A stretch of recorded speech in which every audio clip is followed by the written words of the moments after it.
Kajian Kitab.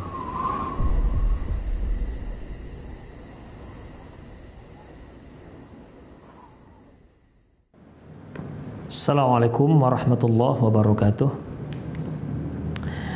Innal hamdalillah nahmaduhu wa nasta'inuhu wa nastaghfiruh wa na'udzu billahi min shururi anfusina wa sayyiati a'malina may yahdihillahu fahuwal muhtad wa may yudlil falan tajida lahu waliyyan mursyida.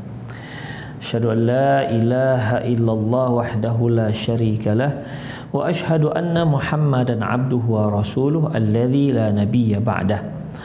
Wa qala Allah subhanahu wa ta'ala ya ayyuhalladzina amanu taqullaha haqqa tuqatih wa la tamutunna illa wa antum muslimun. Wa qala azza man qala ya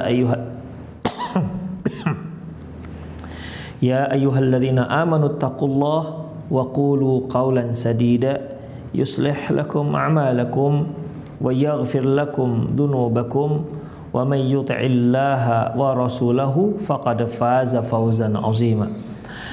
Ya ayyuhan nasu taqu rabbakumul ladzi khalaqakum min nafsin wahidah wa khalaqa minha zawjaha wa batha minhuma rijalan katsiran wa nisaa'a wattaqullaha alladzi tasaaluna bihi wal arham innallaha kana 'alaikum raqiba. Amma ba'du, inastaqal hadithi kitabullah wa khairal hadi hadi Muhammad sallallahu alaihi wasallam wa syarrul umur muhdatsatuha wa kullu muhdatsatin bid'ah wa kullu bid'atin dhalalah wa kullu dhalalatin finnar. Kaum muslimin, kaum muslimat, para pemerhati dimanapun Anda berada, alhamdulillah kembali kita bertemu dalam kajian menuju negeri abadi, di mana kita masih membahas tentang dosa-dosa yang tidak menyebabkan seorang itu kekal dalam neraka. Yang lalu telah kita bahas ya, di antara dosa-dosa yang tidak membuat seorang kekal dalam neraka atau alias dia terancam neraka, yaitu firqatul mukhalafah di sunnatin Nabi SAW, yaitu kelompok-kelompok yang menyelisih sunnah Rasulullah SAW. Kemudian juga al-mumtani'una minal hijrati, mereka yang enggan untuk berhijrah. Kemudian al-jairuna fil hukmi, mereka yang tidak adil dalam menetapkan hukum. Kemudian juga al-kadhibu ala Rasulillah, dusta atas nama Rasulullah. Dan yang terakhir yang telah kita bahas yaitu al-kibru, sombong. Kemudian ikhwah azallahu wa iyyakum, dosa yang diancam dengan neraka yaitu qatilun nafsi bighairil haq, yaitu membunuh seseorang dengan tanpa alasan yang benar. Membunuh seseorang dengan tanpa alasan yang benar, apalagi orang tersebut adalah seorang yang muslim. Ikhwah azallahu wa iyyakum, membunuh seorang muslim adalah perbuatan termasuk dalam dosa besar yang terbesar, dan bahkan diancam neraka oleh Allah Subhanahu wa taala dalam bentuk kekal. Disebutkan kekal.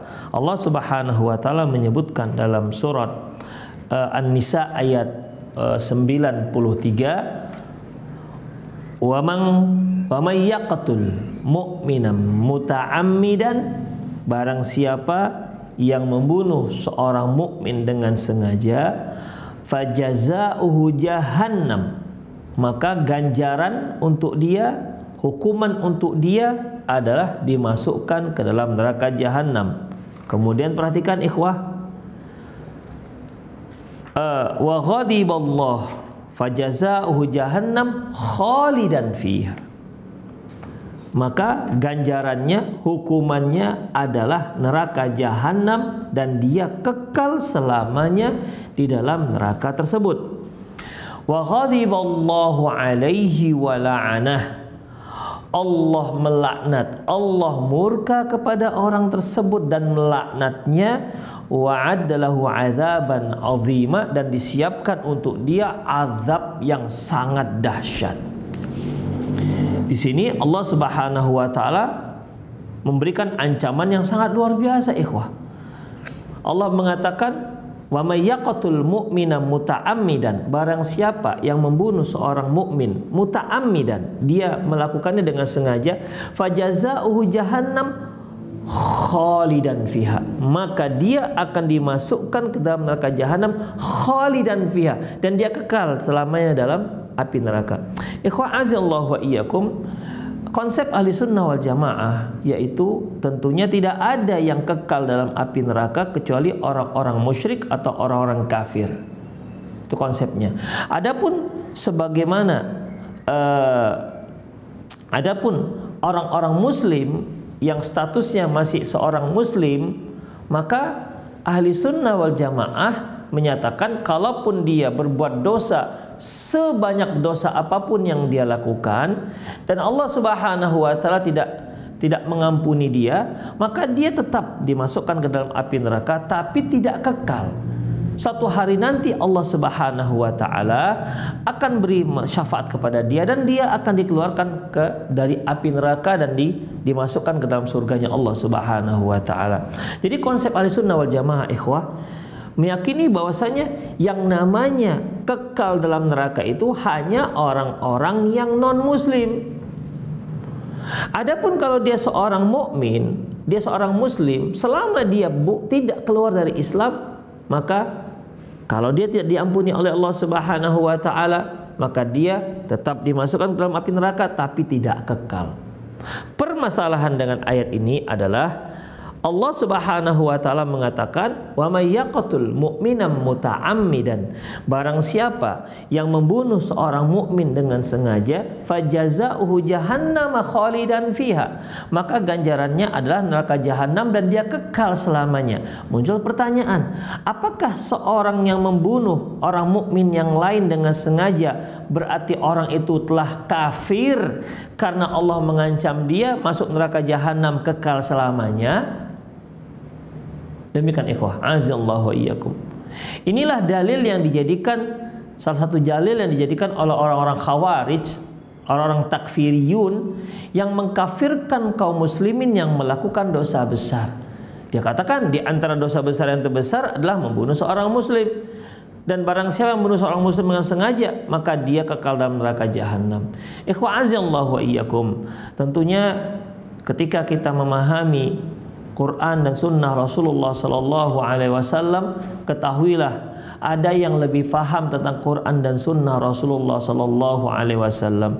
Dia adalah para sahabat, karena para sahabat merupakan alumni dari madrasah Rasulullah Sallallahu Alaihi Wasallam. Mereka langsung digembleng, mereka langsung mendapatkan ilmu tersebut dari Rasulullah Sallallahu Alaihi Wasallam. Tentu secara umum mereka lebih memahami tentang apa yang mereka dengar dari Rasulullah SAW, wahyu apa yang mereka dengar dari Rasulullah SAW ketimbang orang-orang yang selain mereka. Oleh karena itu ikhwah, kita lihat bagaimana komentar Ibnu Abbas radhiyallahu anhu. Beliau mengatakan bahwasanya adapun makna daripada khalidan fiha, kekal selamanya, yaitu sangkin lamanya dia berada dalam neraka jahanam sampai-sampai diungkapkan dengan ungkapan dia kekal selamanya dalam api neraka. Demikian ikhwah. Jadi bukan kekal selamanya takkan keluar-keluar, sama seperti orang-orang kafir. Sebab orang yang membunuh orang lain, membunuh orang mukmin dengan sengaja tidak disebut dengan kafir, ya, tidak disebut dengan kafir. Karena dalam surah Al-Hujurat Allah Subhanahu wa taala mengatakan, "Wa in ta'ifatani minal mu'minina qatatalu fa aslihu bainahuma." Apabila ada dua kelompok orang mukmin, dua kelompok mukmin, iqtatalu, mereka saling bertempur, fa aslihu bainahuma, maka damaikan mereka, dua kelompok tersebut. Di sini Allah Subhanahu wa taala menyebutkan dengan sebutan mukmin. Apabila ada dua kelompok orang-orang mukmin yang iqtatalu, ya, saling membunuh, saling bertempur, maka damaikan mereka berdua, damaikan mereka. Demikian ikhwah. Yang namanya bertempur itu pasti ujungnya adalah pembunuhan. Berperang yang membunuh. Ya, berperang membunuh. Jadi ikhwah, di sini Allah Subhanahu wa taala menyebutkan dua kelompok yang saling membunuh ini dengan yang saling bertempur ini dengan sebutan mukmin, dua kelompok mukmin. Itu menunjukkan bahwasanya ya, membunuh orang mukmin dengan sengaja itu tidak sampai kepada derajat kufur, terkecuali jika dia menghalalkannya. Karena menghalalkan sesuatu yang haram itu jatuh pada kufur. Sesuatu yang sudah jelas haramnya lantas dihalalkan pada dia, dihalalkan oleh dia, maka orang itu bisa jatuh pada kufur. Misalnya babi, babi sudah jelas-jelas babi itu haram. Tapi kalau ada seorang muslim yang mengatakan bahwasanya enggak, babi itu halal, orang ini kafir. Ya. Karena sudah sepakat para ulama, dan itu suatu ilmu yang enggak perlu diteliti sampai sedalam apapun, tidak perlu, karena sudah masyhur. Ayat juga sudah jelas, hadis juga sudah jelas, dan ijma' para ulama sudah inaqada, artinya sudah terikat. Di sini ijma' para ulama sudah muncul. Demikian, tiba-tiba ada orang yang merasa dirinya sebagai cendekiawan, orang pintar, punya penelitian, lantas dia punya analisis dan punya kesimpulan yang berbeda. Dia mengatakan babi itu halal, maka kafirlah orang tersebut, murtadlah orang tersebut dari Islam. Karena apa?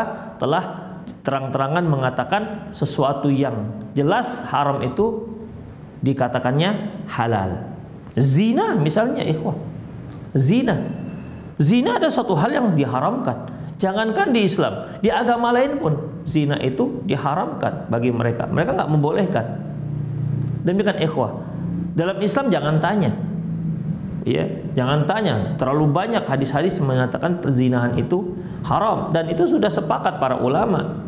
Mau 4 madhab, mau semua sudah sepakat. Kalau ada orang belakangan, mungkin dia titelnya seorang profesor atau doktor atau apalah, kemudian dia membuat sebuah penelitian dan disimpulkan bahwasanya zina itu halal selama suka sama suka, maka orang ini bisa jatuh pada kekufuran. Jadi kalau membunuh seorang mukmin, membunuh seorang muslim, hukumnya haram jelas. Demikian ikhwah. Jadi kalau dia melakukannya, ya jelas dia akan ditimpakan dosa besar. Bahkan bukan besar lagi, sangat besar dosanya. Tapi tidak sampai dia menjadi orang yang kafir, kecuali kalau dia sudah mengatakan halal darahnya. Demikian ikhwah rahimani Allah wa iyyakum. Jadi di sini Allah Subhanahu wa taala mengatakan, wa may yaqtul mu'mina muta'ammidan, barang siapa yang membunuh seorang mukmin dengan sengaja, fajaza'uhu jahannam, maka ganjarannya adalah neraka jahannam khalidan fiha, dia kekal dalamnya. Artinya bukan berarti takkan keluar dari neraka sebagaimana halnya orang-orang kafir, bukan, tapi saking lamanya dalam neraka jahannam. Demikian ikhwah, sehingga diungkapkan dengan khalidan fiha. Allahu a'lam bissawab. Kemudian ditambah lagi, wa ghadiballahu alaihi wa la'anah, Allah marah dengan dia, Allah murka, Allah laknat orang ini. Wa'adda lahum adzaban alima, dan disiapkan untuknya adzaban azima, azab yang sangat besar, azab yang sangat dahsyat. Demikian ikhwah, berarti dalam masalah ini membunuh seorang dengan tanpa alasan yang benar, dia bisa jatuh pada neraka jahanam, dan dia telah telah melakukan sebuah dosa yang sangat luar biasa. Demikian ikhwah, Allah Subhanahu wa taala juga firman, walladzina la yad'una ma'allahi ilahan akhara wa la yaqtuluna an-nafsa allati harramallahu illa bil haqq wa la yaznun. Dan orang-orang yang tidak berdoa, tidak mensekutukan Allah Subhanahu wa taala dengan Tuhan yang lain, dan orang-orang yang tidak membunuh orang lain, seorang yang tidak membunuh apa yang diharamkan oleh Allah Subhanahu wa taala, wala yaznun, dan mereka yang tidak berzina. Wa may yaf'al dzalik, tapi kalau ada yang melakukan itu, Ada yang melakukan itu artinya dia mensekutukan Allah Subhanahu wa taala. Dia yang membunuh darah yang Allah Subhanahu wa taala haramkan. Dia yang berzina yalqa athama wa may yaf'al dzalika yalqa athama. Barang siapa yang melakukan itu maka dia telah melakukan dosa yang besar. Yalqa athama. Yudha'af lahul 'adzabu yaumal qiyamati wa yakhlud fihi muhana. Dan dia akan mendapat kelipatan azab di hari kiamat dan seterusnya. Intinya di sini ikhwah rahimallahu wa iyyakum, membunuh seseorang itu bukan satu hal yang mudah urusannya.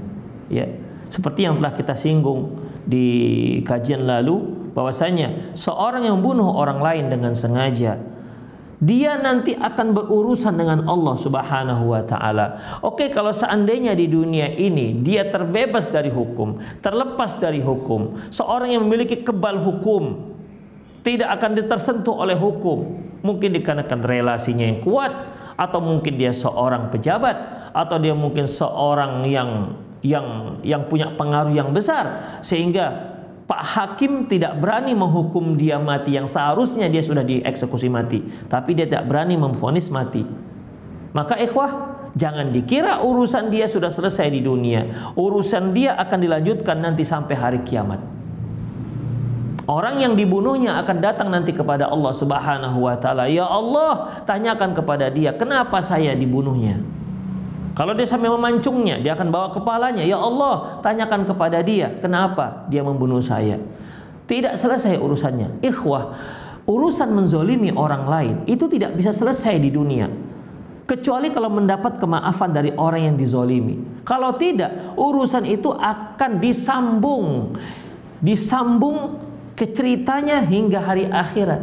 Apa saja yang terkait dengan masalah urusan dunia. Sebagaimana sabda Nabi sallallahu alaihi wasallam ketika beliau duduk-duduk bersama Rasulullah, bersama para sahabat, beliau mengatakan, "Atadruna mal muflisu fi ummati?" Tahu enggak kalian apa orang yang dikatakan bangkrut dari kalangan umatku? Qalu, para sahabat menjawab, "Al muflisu fina," orang yang bangkrut dari kalangan kita, "man la dirhamalahu wala mata," orang yang tidak punya uang dan sudah ludes semua harta bendanya. Kata beliau, al-muflisu fi ummati, beliau mengatakan al-muflisu fi ummati, yang dikatakan bangkrut dari kalangan umatku, ya seolah Rasulullah mengatakan enggak itu yang bangkrut. Kalau hanya bangkrut harta benda, hartanya ludes, kemudian uangnya habis, itu masih bisa bangkit. Itu memang dikatakan bangkrut, tapi enggak bangkrut. Bukanlah bangkrut yang dikhawatirkan. Demikian, bukan bangkrut dikhawatirkan. Tapi yang dikhawatirkan ini yang dikatakan Rasulullah SAW, al-muflisu fina, yang dikatakan orang yang bangkrut dari kalangan kita adalah may ya'ti yaumal qiyamati bis salati was sadaqat was siyam, yang nanti di hari kiamat dia datang membawa sekian banyak pahala salat, pahala puasa, pahala sedekah, pahala haji. Tapi sayangnya, walakin qad syatama hadza, tapi sayangnya semasa di dunia dia pernah mencela orang ini, wa akala mala hadza, pernah makan harta orang ini, wa safaka dama hadza, pernah dia tumpahkan darah orang ini, wa daraba hadza, pernah mukul orang ini, fayu'ti hadza min hasanatihi wa hadza bin hasanatihi. Akhirnya dia akan menebus kezoliman itu dengan pahala yang sekian banyak yang telah dia bawa. Ditebuslah dengan pahala-pahalanya, dia bayar dengan pahala-pahalanya. Fa in faniyat, namun apabila ternyata pahalanya juga habis untuk membayar orang-orang yang telah dia zolimi, padahal dia sudah bawa sekian banyak, luar biasa pahala yang dia lakukan, yang dia raih semasa di dunia. Tapi apabila ternyata pahala-pahala itu sudah habis, sudah selesai, tidak ada lagi pahala, sementara yang dia zolimi masih banyak, maka diambillah dosa orang tersebut, ditimpakan kepada dia. Akhirnya yang tadi itu, yang dia jadi bangkrut, dilemparkan ke dalam api neraka. Itulah bahayanya ikhwah, khatir terkait dengan muamalah apabila kita sampai menzolimi orang lain, sampai Allah mengatakan, ya ibadi inni haramtu dzulma ala nafsi, wahai hambaku, aku haramkan kezaliman pada diriku. Wa haramtu Ini haramtu dzulma ala nafsi, aku haramkan kezaliman atas diriku. Wa ja'altu bainakum haram, dan aku tetapkan kezaliman itu haram di antara kalian. Fala tadzalamu, jangan kalian saling menzalimi. Inilah ikhwah, diperingatkan oleh Allah Subhanahu wa taala melalui hadis qudsi. Sekali lagi, karena urusannya tidak sampai hanya di dunia, dia akan berlanjut nanti di hari akhirat. Kalau di dunia sudah selesai dengan cara dimaafkan atau saling memaafkan, selesai. Tapi kalau tidak ada kemaafan itu, tidak ada saling memaafkan, tidak ada kemaafan. Misalnya orang yang menzolimi datang kepada orang yang pernah dia zolimi, lantas orang yang dia zolimi mengatakan, maaf Pak, saya nggak bisa memaafkan, sakit sekali rasanya hati saya. Apa yang telah Bapak lakukan kepada saya, fitnah yang telah Bapak lakukan terhadap diri saya. Nanti kita urusannya di akhirat saja. Ikhwah, berat itu, berat. Demikian berarti di mahkamah Allah Subhanahu wa taala urusannya. Demikian ikhwah. Mereka yang pernah berhutang, hutang sengaja tak mau dibayar, berat itu urusannya ikhwah. Apalagi uang tersebut uang umat. Apalagi uang umat, bukan pribadi. Demikian ikhwah. Uang masjid ditelapnya, uang masjid dicurinya misalnya. Demikian, ini lebih berat lagi ikhwah, urusannya dengan umat nanti. Oleh karena itu ikhwah rahimani Allah wa iyyakum, ya, berhati-hati dengan tindak kezaliman. Termasuk diantaranya membunuh seseorang dengan sengaja. Ya, dia akan bermasalah besar nanti di hari akhirat di hadapan Allah Subhanahu wa taala. Ikhwah rahimani Allah wa iyyakum. Fala yajuzu fid dinillah qatlun nafsil muslimah illa bi ihda thalathin. Tidak ada seorang pun yang boleh membunuh seseorang yang statusnya sebagai seorang muslim kecuali kalau dia melakukan 3 hal. Kama fil hadits alladhi yarwihi al-Bukhari wa Muslim an Ibnu Mas'ud radhiyallahu anhu, sebagaimana yang tertera dalam hadis Nabi sallallahu alaihi wasallam yang diriwayatkan oleh Imam Bukhari dan Muslim dari Abdullah bin Mas'ud radhiyallahu anhu. Dia berkata, anna Rasulullah sallallahu alaihi wasallam yaqul, bahwasanya Nabi sallallahu alaihi wasallam bersabda, la yahillu damu mri'in muslimin yashhadu an la ilaha illallah wa anni Rasulullah illa bi ihda thalathin. Tidak halal darah seorang muslim yang sudah bersaksi tiada ilah yang berhak disembah kecuali hanya Allah dan Muhammad adalah Rasulullah kecuali salah satu daripada yang 3. Artinya la yahillu damu imri'in muslimin, tidak halal darah seorang yang muslim kecuali dikarenakan 3. Artinya kalau 3 ini halal darahnya. Kalau seorang muslim yang melakukan 3 hal ini, maka si muslim tadi itu halal darahnya. Demikian ikhwah. Pada dasarnya ikhwah rahimallahu wa iyyakum, tentunya seorang muslim tidak boleh dibunuh. Tapi kalau dia melakukan 3 hal ini, halal darahnya. Apa itu ikhwah? An-nafsu bin nafsi, yaitu an-nafsu bin nafsi. Seorang yang membunuh orang lain, maka dia boleh dibunuh, ya, maka dia boleh dibunuh. Kemudian atsaibuz zani, seorang yang sudah pernah menikah kemudian berzina, boleh dibunuh, halal darahnya. Demikian ikhwah, dia dirajam. Ya, atsaib itu ikhwah seorang yang sudah pernah menikah. Jadi seorang muslim atau muslimah, dia statusnya 2. Dia belum pernah menikah atau dia sudah pernah menikah. Apabila dia belum pernah menikah dan dia berzina, maka hukumannya tidak rajam. Hukumannya dicambuk 100 kali. Fajliduhu az-zaniyatu az-zani fajlidu kulla wahidin minhuma mi'ata jaldah. Seorang wanita dan laki-laki yang berzina, maka cambuklah mereka dengan 100 kali cambukan.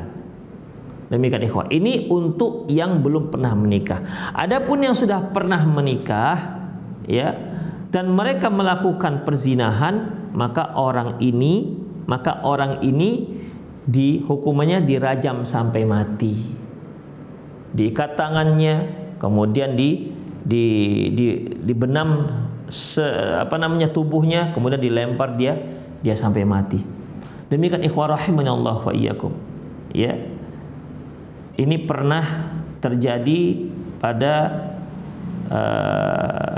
hukum rajam ini pernah terjadi pada zaman Rasulullah, yaitu pada wanita yang bernama seorang laki-laki yang bernama Ma'iz, ya, seorang laki yang bernama Ma'iz dan seorang wanita Ghamidiyah dari suku Ghamidiyah. Mereka berdua datang kepada Rasulullah SAW. Wanita Ghamidiyah datang kepada Rasulullah, dia minta agar Rasulullah SAW mensucikannya. Ya Rasulullah, tahhirni, ya Rasulullah, sucikan aku. Artinya Rasulullah tahu bahwasanya dia ini melakukan perzinahan. Tentu Rasulullah tidak suka mendengar hal ini, tapi permasalahannya adalah dia sedang hamil. Kemudian Rasulullah SAW mengatakan, apakah kamu gila? Enggak ya Rasulullah, saya enggak gila. Saya ingin saya disucikan dari dosa zina ini. Akhirnya Rasulullah menyuruh dia pulang, membiarkan dia sampai melahirkan. Nanti kalau kamu sudah melahirkan, datanglah kemari. Datanglah setelah dia wanita itu melahirkan, datanglah dia kepada menghadap Nabi SAW, ya. Dan kata Rasulullah, pulanglah lagi. Susui dulu anakmu, ya, susukan dulu anakmu. Kalau dia sudah selesai menyusu, bawa kemari. Kemarilah. Akhirnya ikhwah rahimallahu wa iyyakum, setelah anak ini pun sudah disapih, datang lagi kepada Rasulullah SAW. Lantas Rasulullah meminta kepada para sahabat yang mau mengasuh anak ini, dan wanita itu akhirnya dirajam. Demikian ikhwah rahimanallahu wa iyyakum, wanita itu akhirnya dirajam. Demikian juga Ma'iz ini juga datang demikian ikhwah. Tapi ada yang unik dari kisah Ma'iz ini. Ketika dia dihukum rajam, ya dia juga mengaku telah berzina.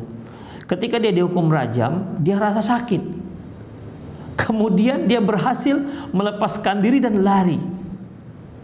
Lari ikhwah. Akhirnya ada seorang sahabat, ya, mengejarnya. Nah, dia dengan tulang unta dia lempar Ma'iz ini hingga meninggal dunia. Lantas kisah Ma'iz ini diceritakan kepada Rasulullah SAW. Apa kata beliau? Hala taraktumuhu. Kenapa kalian tidak biarkan dia? La'alla yatub fayatubullah alaih. Kenapa enggak kalian biarkan? Biarkan saja dia lari. Kemudian nanti dia akan taubat, semoga Allah Subhanahu wa taala menerima taubatnya. Tapi intinya ikhwah, ya, apabila seorang yang sudah berkeluarga, kemudian dia berzina, maka hukumnya dirajam. Ya, hukumnya dirajam. Demikian ikhwah. Hanya memang di dalam Islam pelaksanaan hukum rajam ini ada syarat dan ketentuan yang berlaku. Ya, tidak asal rajam, tidak, ada ketentuan yang berlaku. Demikian ikhwah rahimanallahu wa iyyakum. Ya, seperti misalnya kalau dia diangkat kasus dia karena dianggap dia telah berzina, diangkat kasusnya ke kadi, ke mahkamah. Dilihat apakah dia orang yang mengadukan dia itu mendatangkan 4 saksi apa tidak. Itu pun saksinya harus melihat bagaikan timba masuk ke dalam sumur. Begitulah rumitnya ikhwah. Makanya dalam sejarah Islam, Allahu a'lam bishawab, yang pernah dilaksanakan rajam ini orang-orang yang mengakui, yang datang dan mengakui dia telah berbuat zina. Demikian ikhwah rahimani Allah wa iyyakum. Ya. Kemudian wal mufariqu minad din, mereka at-tariku lil jamaah, mereka yang meninggalkan agama Islam dan meninggalkan jamaah kaum muslimin. Ya, 3 orang ini adalah orang muslim yang boleh ditumpahkan darahnya. Ikhwah, kenapa ditumpahkan darah mereka? Ini sebagai kafarah atas dosa yang mereka lakukan. Sebagai kafarah atas dosa yang mereka lakukan. Pada satu saat ketika terjadi hukum rajam, lantas darah wanita yang dihukum tersebut terkena salah seorang sahabat. Lantas sahabat ini pun mengatakan begini dan begitu. Apa kata Rasulullah SAW kepada sahabat tadi? Jangan kamu mencela dia. Seandainya taubat dia ini dibagi-bagikan untuk penduduk kota Madinah, atau dalam riwayat yang lain dibagikan ke 70 orang penduduk kota Madinah, niscaya taubat dia ini akan membersihkan 70 penduduk kota Madinah dari dosa-dosa. Demikian menunjukkan bagaimana taubat itu sangat sungguh-sungguh. Itu ikhwah rahimani Allah wa iyyakum. Jadi di sini Rasulullah Shallallahu Alaihi Wasallam menyebutkan ada 3 hal, ya, ada 3 hal: membunuh orang Muslim, ya, membunuh orang Muslim. Taib ikhwah rahimanallahu. Kalau begitu apa boleh membunuh orang kafir? Termasuk juga tidak dibolehkan. Ya. Termasuk tidak dibolehkan. Ketika di sini dikatakan qatlun nafsi bighairil haq, membunuh seseorang dengan tanpa alasan yang hak. Alasannya yaitu membunuh seseorang tanpa alasan syar'i. Itu dia. Jadi termasuk membunuh seorang yang kafir itu juga harus pakai alasan syar'i. Memang Rasulullah sallallahu alaihi wasallam pernah mengatakan, "Umirtu an uqatilan nas hatta yashhadu an la ilaha illallah wa anna Muhammadar Rasulullah wa yuqimus shalah wa yu'tiyaz zakah. Fa in fa'alu dzalika asamu minni dima'ahum wa amwalahum wa hisabuhum 'ala Allah illa bihaqqil Islam wa hisabuhum 'ala Allah." Rasulullah pernah mengatakan, aku diperintahkan untuk memerangi orang-orang sampai mereka bersaksi, sampai mereka bersyahadat dan mereka sholat dan membayar zakat. Apabila itu mereka lakukan, asamu minni dima'ahum wa amwalahum, maka terjagalah dariku darah dan harta mereka. Kemudian illa bihaqqil Islam, kecuali dengan hak Islam. Jadi walaupun mereka sudah masuk Islam, kalau dia melakukan ada satu hal pelanggaran, kejahatan yang menyebabkan dia boleh dibunuh, itu disebut dengan hakul Islam, seperti bagaimana dalam hadis ini. La yahillu damu mri'in muslimin illa bi ihda thalathin. Tidak halal darah seorang muslim kecuali jika dia melanggar 3 hal ini. Ya, salah satu dari yang 3 ini, bihaqil Islam. Wa hisabuhum 'ala Allah. Kemudian hisabnya diserahkan kepada Allah Subhanahu wa taala. Lantas apakah semua orang yang belum Islam itu boleh dibunuh? Jawabannya tidak tentunya, ikhwah. Ya, orang kafir yang boleh dibunuh, yang halal darahnya adalah orang kafir yang memerangi kaum muslimin. Demikian ikhwah, orang kafir yang memerangi kaum muslimin. Adapun orang kafir yang tidak memerangi kaum muslimin, mereka tidak dihalalkan darahnya. Makanya ikhwah, orang kafir, para ulama membagi dari hadis-hadis Nabi sallallahu alaihi wasallam, membagi kafir itu ada kafir harbi. Kafir harbi ini yang memerangi kaum muslimin, ini yang boleh diperangi. Yang kedua ada kufur musta'man. Orang kafir musta'man ini orang kafir yang memang dijamin keamanannya oleh negara. Misalnya nih, dia berasal dari negara kafir, masuk ke satu negara yang di situ kaum muslimin. Dia dijamin keamanannya oleh negara. Maka ini orang kafir musta'man. Seperti Indonesia, ikhwah. Misalnya ada orang-orang kafir yang berasal dari negara kafir datang ke Indonesia. Demikian ikhwah. Dia diberi visa oleh pemerintah Indonesia, maka dia itu berarti sedang dijamin keamanannya, nggak boleh dibunuh.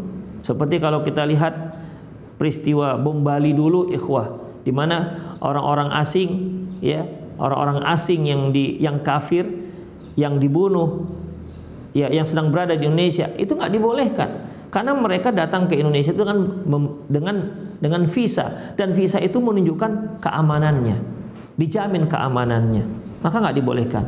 Ya, kecuali bahkan kalaupun negara mereka memerangi negara kita, ya, memerangi negara Islam, kemudian tapi mereka masuk ke negara tersebut dan dijamin keamanannya oleh negara, maka dia nggak boleh dibunuh. Itu kufur musta'man.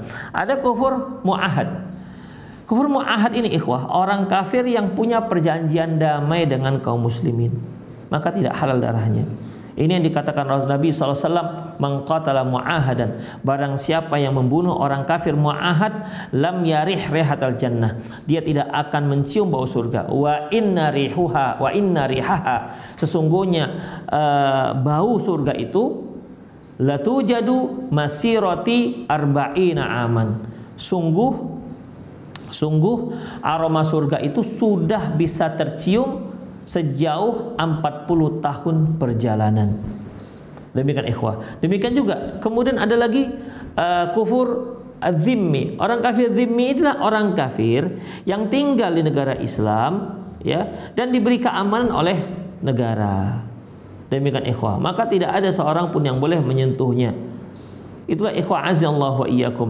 Makanya Allah Subhanahu wa taala firman, la yanhaakumullahu 'anil ladzina lam yuqatilukum fid din wa lam yukhrijukum min diyarikum an tabarruhum wa tuqsitu ilaihim. Allah tidak melarang kalian bersikap adil, berbuat baik kepada orang-orang kafir yang tidak memerangi kalian dan tidak mengusir kalian dari kampung kalian. Demikian ikhwah. Jadi bukan berarti kalau dia sudah kafir halal darahnya, halal hartanya. Ikhwah, ini pemikiran orang-orang Khawarij. Demikian ikhwah, pemikiran orang-orang Khawarij. Maka tidak dibolehkan. Itu juga menunjukkan ikhwah rahimanallahu wa iyyakum, hendaklah kaum muslimin hati-hati, terutama para ulama-ulama ataupun yang diulamakan oleh masyarakat kaum muslimin, hati-hati ketika berfatwa.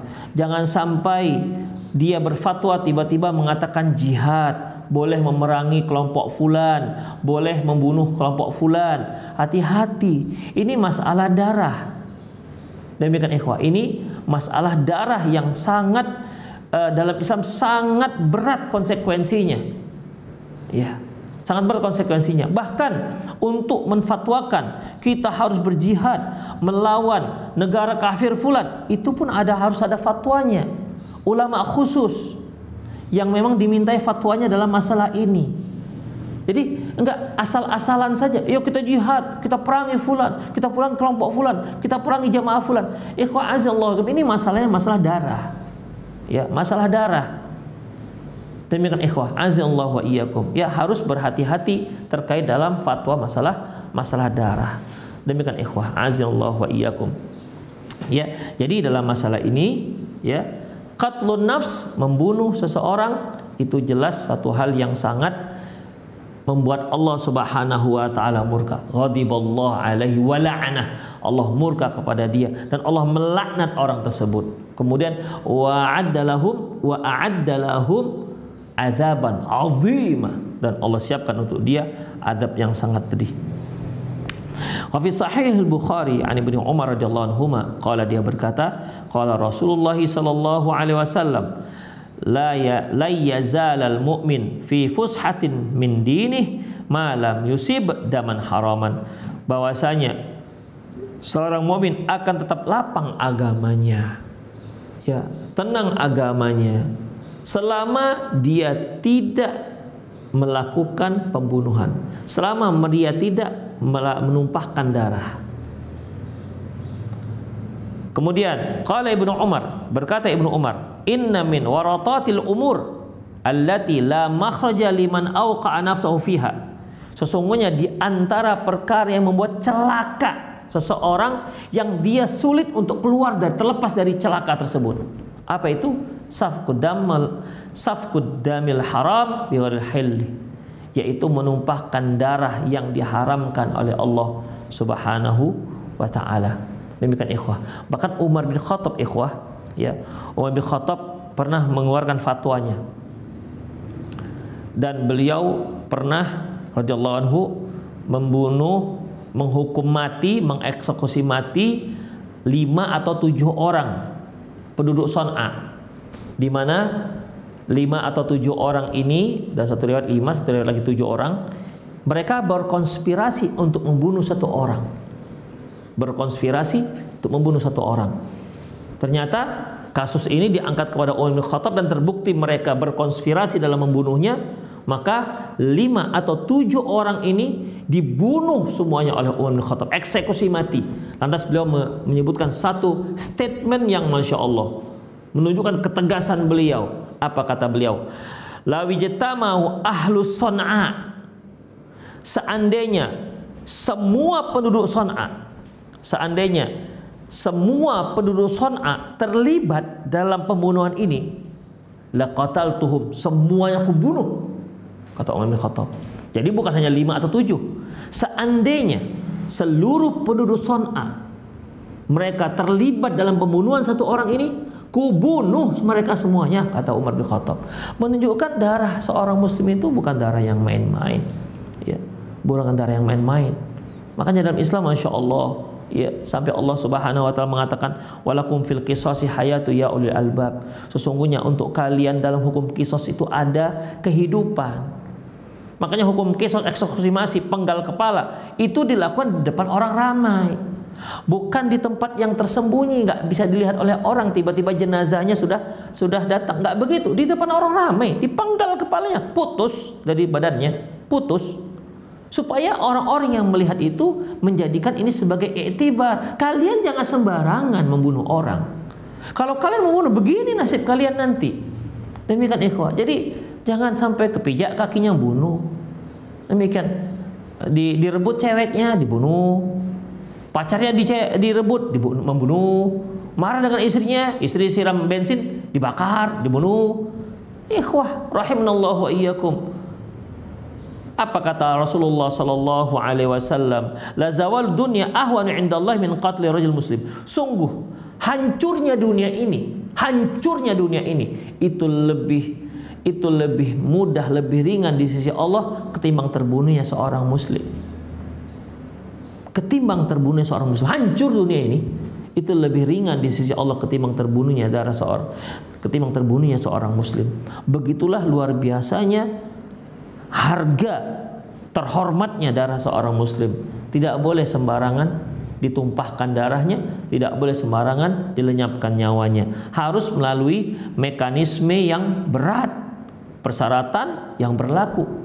Dan itu harus dilakukan oleh negara, tidak bisa dilakukan oleh swasta. Nggak bisa, ya, menerima hukuman mati dalam partai kecil atau partai besar, nggak bisa. Swasta nggak bisa, itu harus negara. Kalau negara tidak bisa, ya sudah, berarti tidak ada hukuman itu. Demikian ikhwah. Ya, kalau negara tidak bisa melakukannya, tidak ada hukuman seperti itu, maka tidak dilakukan. Demikian. Tidak bisa kita berinisiatif. Udahlah, kita aja lah yang melakukan. Kita kan ada jamaah nih, 50 orang. Ya kita janji ya, nanti kalau ada yang bunuh, kita bunuh ya. Kalau yang berzina kita rajam sampai mati ya. Nggak bisa ikhwah. Ya, itu nggak bisa dilakukan seperti itu. Walaupun semua sepakat, ya kita sepakat. Memang yang 50 orang ini nggak punya keluarga yang bisa menuntut. Demikian ikhwah. Jadi dalam masalah ini yang melakukannya juga harus negara. Kemudian ikhwah, azanallahu wa iyyakum. Wa qad hadzara Rasulullah al-muslimin ayyuqatil ba'dhum ba'dha. Wa akhbara anna al-qatil wa maqtul finnar. Bahwasanya Nabi SAW mengingatkan agar jangan kaum muslimin itu saling membunuh, karena si pembunuh dan yang terbunuh itu masuk ke dalam neraka. Kemudian fa'an Abi Bakrah radhiyallahu anhu, dari Abi Bakrah radhiyallahu anhu qala, dia berkata, qala Rasulullah sallallahu alaihi wasallam, idza tawajaha al-muslimani bi sayfihima, apabila dua kelompok muslim, kembali Rasulullah mengatakan dua kelompok muslim, bukan kafir, ya. Dua kelompok muslim sudah berhadapan dengan menghunus pedang mereka berdua, pedang mereka, fal qatil wal maqtulu finnar, yang membunuh dan yang terbunuh dua-duanya masuk ke dalam neraka. Demikian ikhwah. Faqil, lantas dikatakan, ya Rasulullah, hadzal qatil. Rasulullah, kalau yang membunuh, okelah, dia diancam masuk ke dalam neraka. Fama balul maktul. Terus kenapa yang terbunuh juga diancam neraka? Kalau dia yang membunuh, berarti kan dia yang menzolimi. Kalau dia diancam neraka, wajar, karena dia yang membunuh. Terus kenapa yang terbunuh juga terancam neraka? Faqala Rasulullah sallallahu alaihi wasallam, lantas Rasulullah sallallahu alaihi wasallam bersabda, innahu kana harisan ala qatli sahibi. Dia juga masuk neraka. Kenapa? Karena dia tadinya juga niat kuat untuk membunuh lawannya. Dengan artian, seandainya yang si terbunuh itu menang melawan yang membunuh dia, tentu dia yang akan membunuh lawannya itu. Tapi karena dia yang kalah, dia yang terbunuh. Demikian ikhwah. Jadi di sini niat kuatnya untuk membunuh lawannya, itu permasalahannya. Niat kuat itu sudah menyebabkan dia masuk ke dalam neraka jahanam. Kalau seandainya dia menang, pasti dia yang membunuh. Ini karena dia kalah, dia yang terbunuh. Demikian ikhwah. Makanya al-qatil wal maqtulu finnar, yang membunuh dan yang terbunuh kedua-duanya dipurukkan ke dalam neraka. Demikian ikhwah azallahu iyyakum. Walidha fa innal 'abda salih aba ayyuqatila akhahu khasyatan ayyakuna min ahlin nar. Oleh karena itu seorang hamba yang saleh, yang dimaksud adalah anaknya Nabi Adam, sebagaimana yang disebutkan dalam dalam surat Al-Maidah kisahnya, di mana yang saleh dia tidak dia tidak mau membalas kalau ada yang membunuh dia. Demikian ikhwah. Ini yang kalau kita sih masyhurnya di kalangan kita kisah Habil dan Qabil, ya. Kisah Habil dan Qabil. Walaupun ceritanya cerita Israiliyat, tapi kisahnya itu ada dalam Al-Quran. Hanya namanya ikhwah, namanya nggak disebutkan dalam hadis yang sahih, disebutkan dalam kisah-kisah Israiliyat namanya tersebut. Kalau kisahnya itu disebutkan dalam soal Maidah. Kisahnya betul, ya, kisahnya betul. Hanya penamaan di si Qabil dan si Habil. Demikian ikhwah azallahu wa iyyakum. Jadi Allah Subhanahu wa taala mengatakan watlu alaihim naba abnai adam bil haqq. Ya Muhammad, bacakan kepada mereka tentang kisah dua orang anak Adam. Idz qarraba qurbanan, ketika kedua-duanya diperintahkan untuk memberikan korban kepada Allah dan mereka pun melakukannya. Fatuqubbila min ahadihima, dan diterimalah salah satunya. Jadi dua orang anak Adam ini kedua-duanya disuruh oleh Nabi Adam untuk memberikan korbannya. Yang satu seorang peternak, dia pilih ternak yang paling gemuk, paling sehat, itu yang dipersembahkannya kepada Allah Subhanahu wa taala.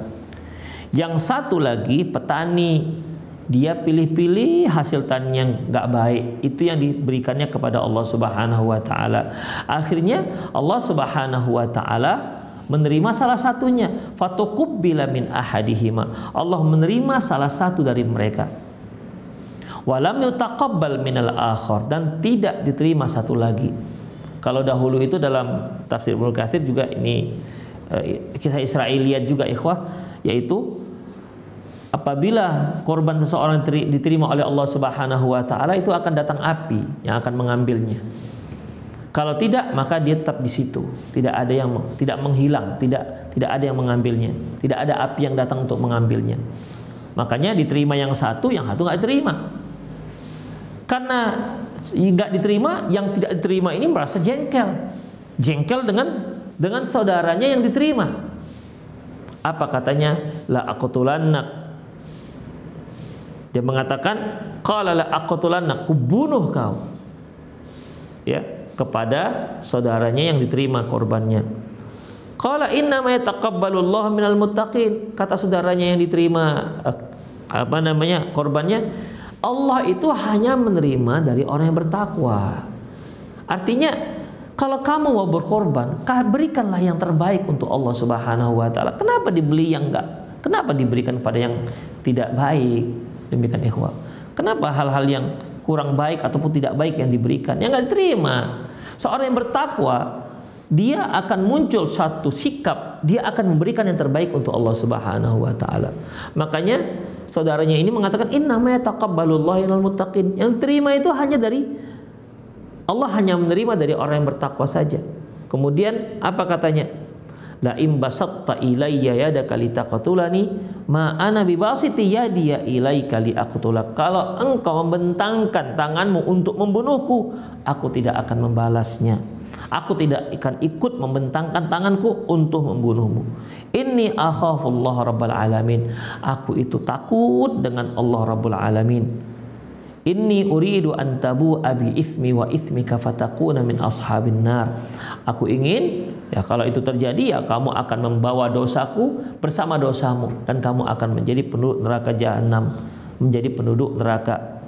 Wa dzalika jazaa'udz dzalimin, karena itu merupakan balasan bagi orang-orang yang telah berbuat aniaya, yang telah berbuat zalim. Demikian ikhwah azallahu iyyakum. Jadi yang namanya membunuh ya dari dahulu sudah sangat dilarang dalam Islam. Ya, sudah sangat dilarang dalam Islam. Apalagi di sini membunuh, dia membunuh saudaranya alasannya nggak benar, hanya sekedar dengki atau marah. Alasannya kenapa korban dia terima, korbanku tak diterima, aku bunuhlah dia. Demikian ikhwah. Ya bisikan-bisikan syaitan, ya bisikan-bisikan syaitan. Ya dia dipanas-panasi oleh syaitan, ya diprovokasi oleh syaitan. Itu dikarenakan saudaramu begini, akhirnya dia pun panas dan mengikuti bisikan syaitan tersebut, dan akhirnya memang dia menyesal ikhwah rahimallahu. Tapi intinya bahwasanya tidak boleh membunuh seorang yang mukmin. Hanya ada ikhwah rahimallahu wa iyyakum yang Rasulullah katakan, mangkutila duna malihi mangkutila. Ada sebuah hadis ikhwah, seorang bertanya kepada Rasulullah SAW, ya Rasulullah, idza jaa rajulun yuridu akhdhu mali, apabila ada datang seorang ingin mengambil hartaku, bagaimana ya Rasulullah? Kata Rasulullah, jangan berikan. Bagaimana kalau dia membunuhku? Maka lawan, kata Rasulullah. Bagaimana kalau aku terbunuh? Engkau di surga. Bagaimana kalau dia terbunuh? Dia di neraka. Nah, itu ikhwah. Beda ya dengan kasus yang kita baca tadi. Kalau ini kan memang orang yang datang mau merampas, mau membunuh. Demikian ikhwah. Ya, dia di sini dalam rangka membela diri. Kalau dia nggak membunuh, maka dia yang terbunuh. Kalau yang tadi itu memang sudah terjadi pertengkaran, sudah terjadi saling bermusuhan, sehingga yang satu dengan yang lain memang sudah ingin saling bunuh membunuh. Demikian ikhwah rahimallahu wa iyyakum. Makanya Rasulullah juga katakan, mangkutila duna mali fahuwa syahid. Barang siapa yang terbunuh karena membela hartanya, maka dia syahid. Yang membela dirinya juga jika dia terbunuh membela dirinya, maka dia juga mati syahid. Demikian ikhwah, kalau dia terbunuh. Kalau dia yang membunuh orang yang merampas hartanya, misalnya tiba-tiba ada begal yang menghadang dia, pertahankan harta Anda. Pertahankan, jangan berikan. Gimana kalau dia bunuh? Lawan. Gimana kalau mereka terbunuh? Mereka masuk neraka. Kalau ente yang terbunuh, yang punya harta, Anda masuk surga. Itu kalau berani. Demikian ikhwah. Kalau nggak berani ya kasihkan aja lah. Tapi juga nggak berani. Tapi kalau dia melawan dan berhasil membunuh tuh begal-begal, 5 orang begal dibunuhnya semua, masuk neraka itu semua ikhwah. Demikian ikhwah. Sementara kalau yang pemilik harta yang terbunuh, dia Allah berikan surga. Demikian ikhwah rahimanallahu wa iyyakum. Ya, inilah menunjukkan bagaimana Islam sangat menjaga darah kaum muslimin, bahkan bukan kaum muslimin, darah semua umat manusia. Ya.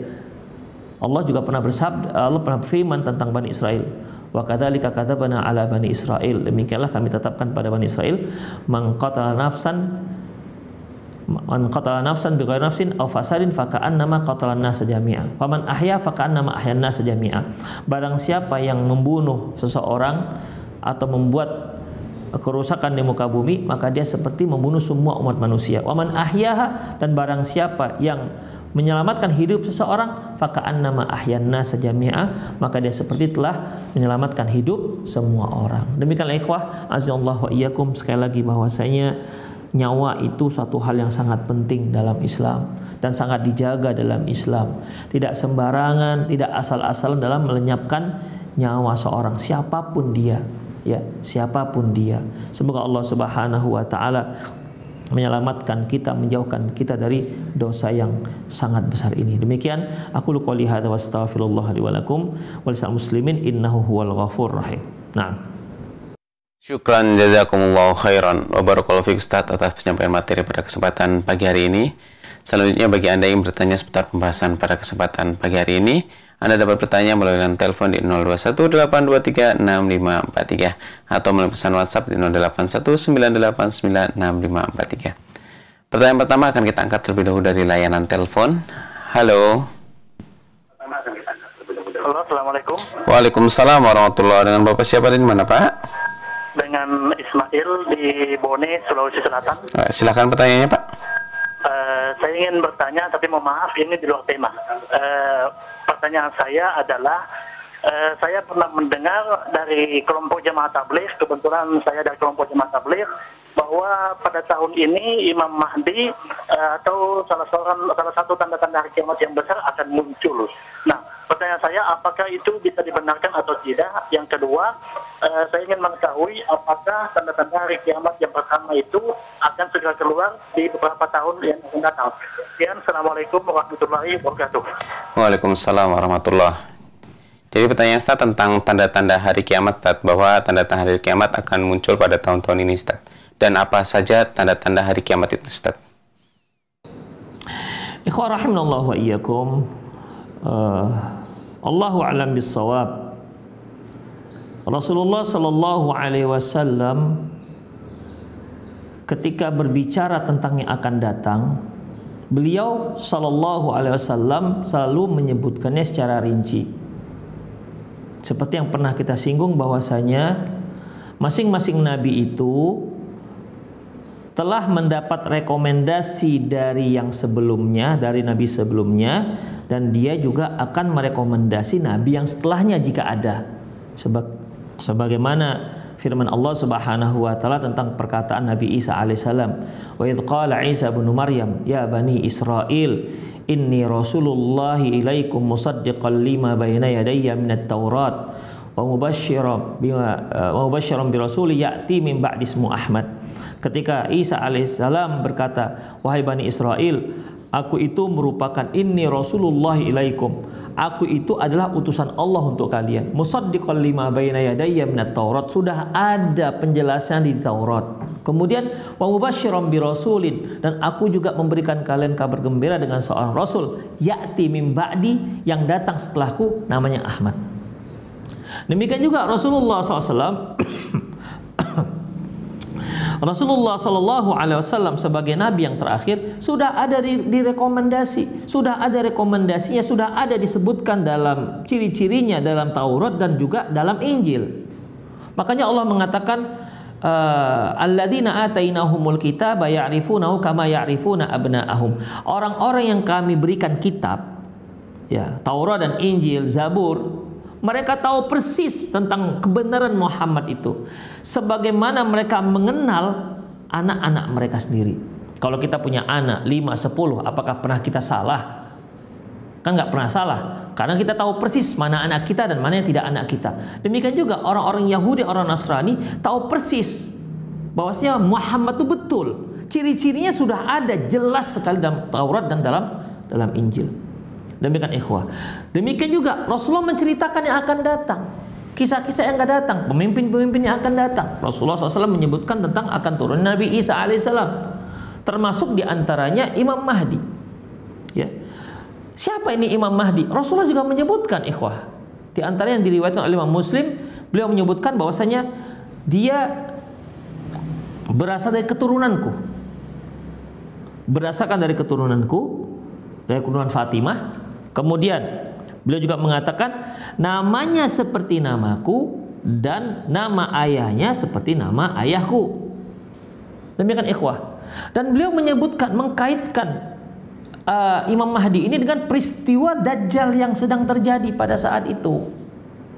Demikian ikhwah, peristiwa datangnya Dajjal. Karena nanti Dajjal ini yang akan mengepung tentara Imam Mahdi.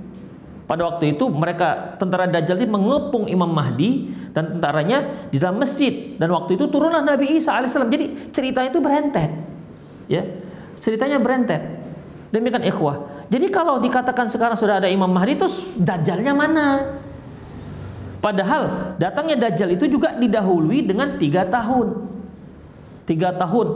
Tahun pertama Allah Subhanahu wa taala tahan hujan, sepertiga hujan, sehingga sepertiga tumbuhan pun berkurang.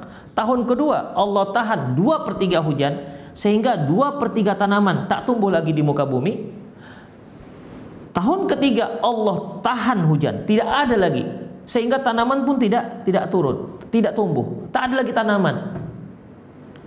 Lantas sahabat bertanya, bagaimana orang-orang mukmin pada saat itu? Mereka hidup dengan zikir. Setelah 3 tahun inilah muncul Dajjal. Demikian. Muncul Dajjal, dia berkeliling di muka bumi selama 40. Nggak disebutkan apa 40 hari atau 40 tahun, Allahu alam. Demikian ikhwah. Dan disitulah muncul Imam Mahdi. Jadi kalau kita katakan sekarang Imam Mahdi sudah ada, terus Dajjalnya mana? Kisah seperti 3 tahun itu mana dulu? Kalau sekarang ada Imam Mahdi, berarti udah ceritanya udah ada dong yang 3 tahun ini. Dajjalnya juga sudah ada, sedang berseliweran di muka bumi ini. Jadi ikhwah rahimallahu ikhwah, nggak sembarangan juga kita menetapkan ini dan itu. Demikian ikhwah, karena Nabi SAW menyebutkan secara rinci, dan itu terkait satu dengan yang lain. Demikian. Ya'juj dan Ma'juj juga terkait dengan kisahnya, juga terkait dengan Nabi Isa alaihissalam. Jadi tidak sembarangan juga tiba-tiba mengaku Imam Mahdi atau tiba-tiba menyatakan ada Imam Mahdi. Kalau dulu ada Dajjal orang India katanya 1000. Demikian ikhwah rahimallahu. Jadi dalam masalah ini ya, apakah ada Imam Mahdi? Kalau kita kata oke lah ada Imam Mahdi, terus Dajjalnya tanya di mana Dajjalnya? Siapa Dajjalnya? Demikian ikhwah. Jadi tidak bisa sembarangan juga asal menetapkan. Adapun ciri-ciri akan datangnya hari kiamat.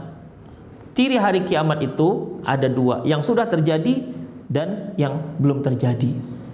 Yang sudah terjadi dan yang akan terjadi. Demikian ikhwah. Yang sudah terjadi di antara yang paling dahsyat bagi kaum muslimin, musibah yang paling dahsyat bagi kaum muslimin, apa itu ikhwah? Wafatnya Rasulullah sallallahu alaihi wasallam.